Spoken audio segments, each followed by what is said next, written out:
My name is Dr. Audrey Larkwell, and I want to start with something quiet, not dramatic, not alarming, just a question that I have heard from hundreds of women navigating life after 40. It usually sounds something like this: I feel different, but I cannot explain how. Not sick, not broken, just different. The mornings feel heavier than they used to.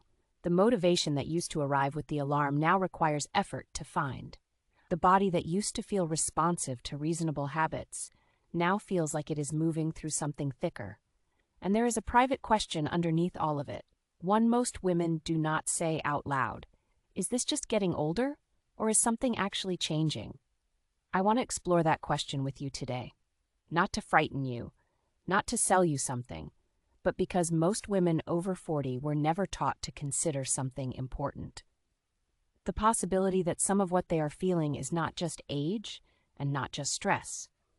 It may be connected to a hormone most women have always associated with men: testosterone. Stay with me, because the story is more nuanced and more hopeful than most people expect.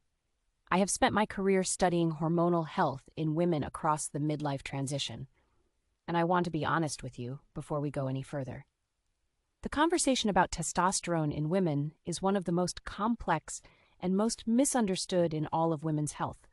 Testosterone is not only a male hormone. Women produce it too, primarily in the ovaries and adrenal glands, and it may play a role in several dimensions of female physiology. It may influence sexual desire and arousal. It may play a role in muscle maintenance and physical strength. It may contribute to the baseline vitality many women only notice when it begins to feel quieter. It may be involved in mood and mental clarity in ways that are still being studied. But here is what the responsible picture also shows. The symptoms I am about to describe: low energy, low desire, belly fat, mood changes, brain fog, loss of muscle, can come from many overlapping changes during perimenopause and menopause. Not just testosterone, estrogen, progesterone, cortisol, insulin, thyroid, sleep disruption, muscle loss, all of these interact. And no single hormone tells the whole story. Current clinical guidance supports testosterone therapy in women only in specific circumstances, specifically postmenopausal women with a diagnosed condition affecting desire after proper assessment by a qualified healthcare provider. I say this not to discourage the conversation, but to frame it accurately, because understanding what may be happening is the first step, and that understanding belongs to you. Let me walk you through the 10 signs that something in your hormonal and metabolic picture may have shifted, not as a diagnosis, as a quiet discovery. The first sign is mornings that feel heavier than they should. You slept enough hours.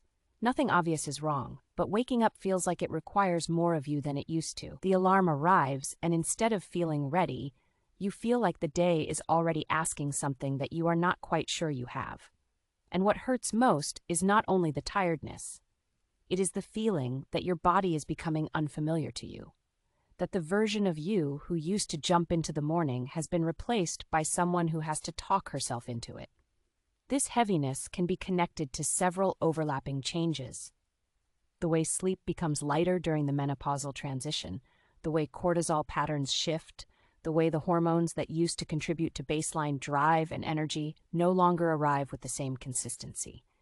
It is not laziness. It is a body waking up into a different internal environment than the one it used to have.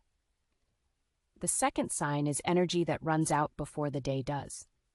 You manage the morning, but by early afternoon, the reserves feel thin. Things that used to feel easy require more deliberate effort. The focus you need is there, but it requires more recruitment. And by evening, what remains feels like the end of something that used to run deeper. The third sign is motivation that requires more effort to find. Not depression, though that is something that deserves its own medical conversation if you are feeling it, but a quiet shift in the spontaneous drive that used to make starting things easier. You know what you should do, you can still do it, but the internal pull toward action feels weaker than it used to.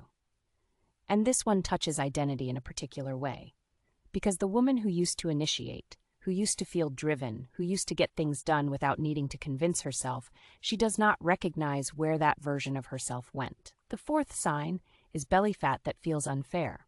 the waste that has changed in ways that do not respond to what used to work. This is real. Research has linked the menopausal transition to increases in fat stored around the abdominal area and to reductions in lean muscle mass. This is not simply about what you are eating. It is about the internal environment in which the body stores fat and maintains muscle. Estrogen may influence where fat is distributed. Testosterone may play a role in the balance between lean tissue and stored fat. Cortisol from disrupted sleep may drive accumulation specifically in the midsection. And when insulin response changes, as it often does during this transition, the body may become more likely to store energy rather than use it. The belly after 40 is not a failure of discipline. It is a body communicating that something beneath the surface has changed. The fifth sign is muscle tone that is harder to maintain, not weak in a way that stops you from daily life, but softer, less firm, less responsive to the same movement habits that used to maintain a certain physical baseline. And what changes is not just the mirror, it is the way clothes feel, the way carrying something feels different, the way you get up from the floor and notice it in a way you never used to. Physical capability is directly connected to confidence. The quiet confidence of moving through a day and feeling capable inside your own body. When that begins to shift, it shifts more than the physical. If these first 5 signs feel familiar, the heavy mornings, the early energy drop, the quieter motivation, the belly that resists, the muscle tone that has changed, the guide in the first link of the description was created for women dealing with exactly this pattern. It explains what may be happening inside the body during this transition and what steps may support metabolism, energy, and body composition. The guide is waiting for you. Click the first link in the description and see. The sixth sign is mood that feels less like your own. Not a breakdown, but a shorter fuse, a lower baseline of patience, a tendency to feel more reactive, more easily frustrated, more emotionally exposed, and then almost always guilt, because this does not feel like the person you know yourself to be. What is important to understand is that this mood shift can come from multiple overlapping hormonal changes, not from any single source. Estrogen, progesterone, and testosterone may all interact with the systems that govern emotional regulation in ways that change when these hormones shift. Add disrupted sleep, which independently makes emotional regulation harder, and the mood changes of midlife become both understandable and more complex than any single explanation can capture. The seventh sign is the one most women keep most private.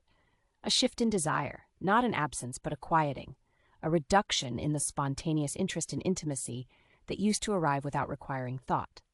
Testosterone may play a role in female sexual desire, and this is recognized in clinical research, but I want to be honest with you about what the evidence actually supports.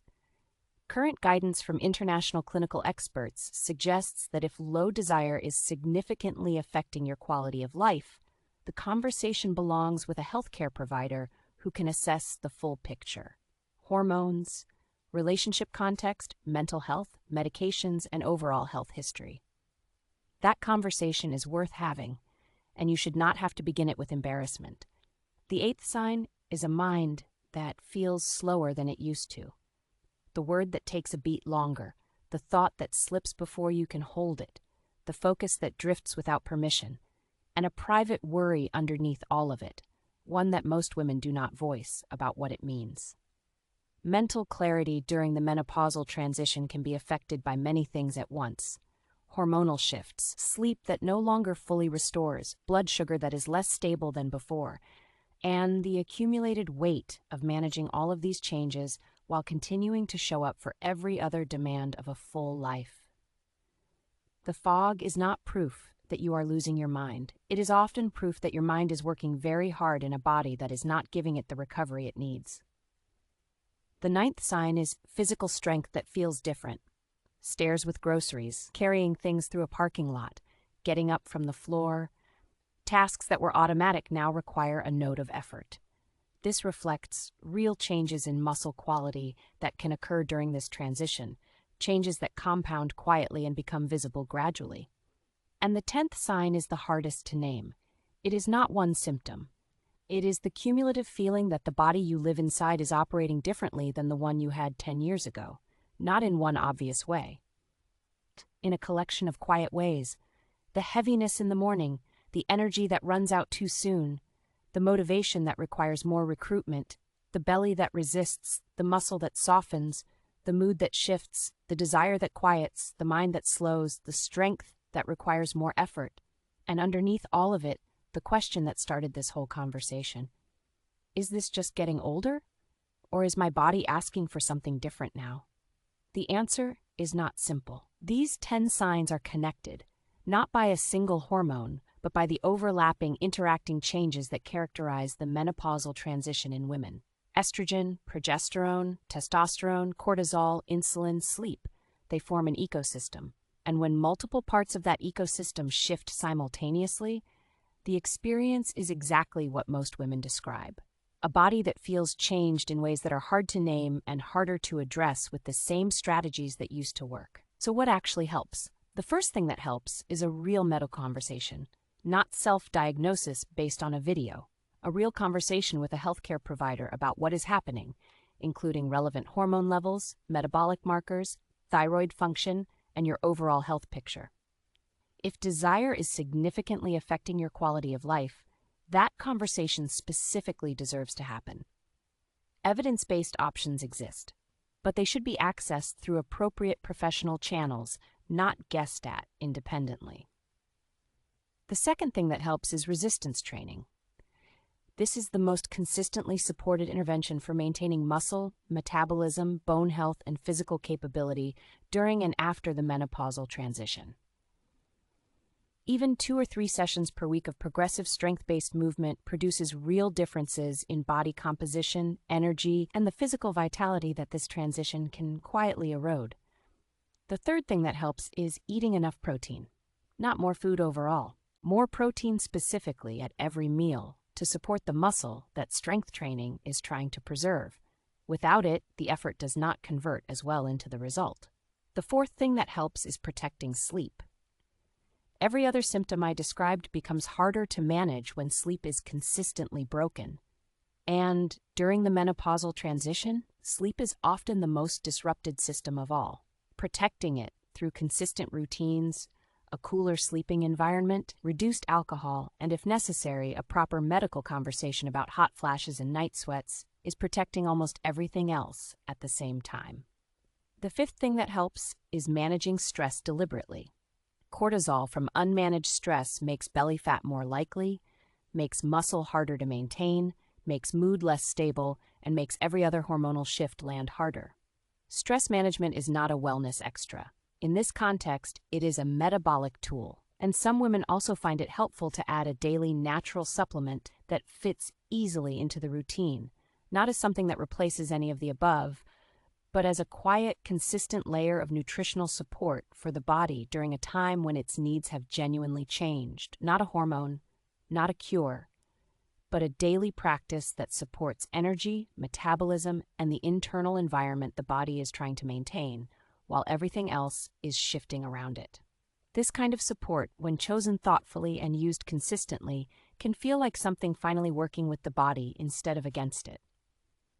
If you have been watching this and recognizing yourself in the 10 signs, the heavy mornings, the disappearing energy, the quieter desire, the belly that resists, the muscle that softens, the mood that shifts, the mind that slows, then please take one simple step before you leave. The guide is in the first link of the description below. It explains the complete approach, the lifestyle foundations, the natural daily support that fits into a real routine, and the path toward the medical evaluation you may have been postponing. And if the description link is hard to find, the same guide is in the pinned comment below. The guide is waiting for you. Click the first link in the description and see. Because your body is not betraying you. It is communicating. The 10 signs I described today are not failures of discipline. They are signals from a body moving through one of the most significant hormonal transitions of a lifetime. And signals, when properly heard and properly responded to, become a path forward. Not a perfect path, not a quick one, but a real one. This is Dr. Audrey Larkwell. Thank you for watching, and I will see you in the next video. If this video helped you understand something about your own body that finally made the picture a little clearer, please subscribe to the channel. Every week, we explore the hormonal changes, the metabolic shifts, and the evidence-informed approaches that allow women after 40 to navigate this transition with more knowledge, more confidence, and more of the support they deserve. Because these changes do not have to feel like losing yourself. They can feel like finally understanding yourself more completely.